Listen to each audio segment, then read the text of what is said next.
பெண்களை கேவலமாக காட்டுவீங்களா? ஊர்ல இருக்க மாட்டீங்க. ನಡಿಗರ್ ಯಾಶ್ಗೆ ಮಿರಟಲ್ ಬಿಡುತ್ತ ನಡಿಕೆ.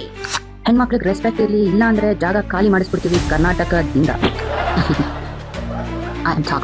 ஐந்து ஹீரோயின்கள் இருந்தும் ஒருவராவது அழகாகவோ அல்லது பாராட்டத்தக்க வகையிலோ காட்டியிருக்கிறீர்களா? எப்படி யாஷ் இதற்கெல்லாம் ஒப்புக்கொள்கிறீர்கள் என ரிஷிகா சிங் கேள்வி எழுப்பியுள்ளார். பிரபல கன்னட நடிகர் யாஷ் நடித்து விரைவில் வெளியாக உள்ள படம்தான் டாக்ஸிக். இந்த படத்தில் பெண்களை கேவலமாக காட்டியதாக கன்னட நடிகை ரிஷிகா சிங் கடுமையாக விமர்சித்துள்ளார். டாக்ஸிக் படத்தில் நயன்தாரா, கியாரா அத்வானி, ஹீமா குரோஷி, தாரா சுதாரியா, ருக்மணி வசந்த் என 5 ஹீரோயின்கள் நடித்துள்ளனர்.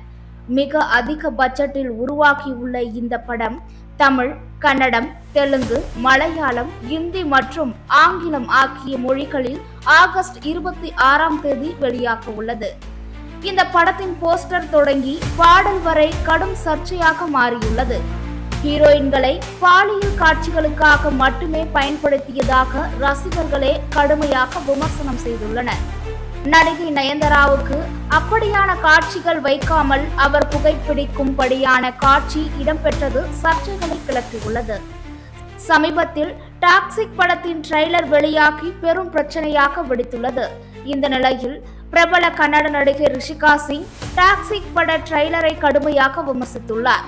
அதில் பெண்கள் சித்தரிக்கப்பட்ட விதம் மற்றும் நடிகை இடம்பெறும் அந்தரங்க காட்சிகள் குறித்து அவர் கேள்வி மேல் கேள்வி எழுப்பியுள்ளார். ட்ரெய்லரில் இடம்பெற்றுள்ள காட்சிகள் தனக்கு ஏமாற்றம் அளிக்கிறது. பெண்களை மரியாதையுடன் சித்தரிக்கவில்லை. நடிகர் யாஷ்க்கு ஒரு கணவர் மற்றும் தந்தை என்பதை மறந்துவிட வேண்டாம். கன்னட சினிமா வளர்ந்து வரும் சர்வதேச பார்வையாளர்களை சென்றடைய வேண்டும் என்று நான் விரும்புகிறேன். அதனால் டாக்ஸிக் போன்ற ஒரு பெரிய படம் கன்னடத்தில் தயாரிக்கப்படுவதும் அதில் ஒரு பாலிவுட் நடிகை இடம்பெறுவதும் எனக்கு மகிழ்ச்சி அளிக்கிறது. எனினும் ட்ரெய்லரில் ஆண் அகங்காரத்திற்கு அதிக முக்கியத்துவம் அளித்துவிட்டு பெண்கள் சித்தரிக்கப்பட்ட விதம் எனக்கு பிடிக்கவில்லை என்று அவர் குற்றம் சாட்டியுள்ளார்.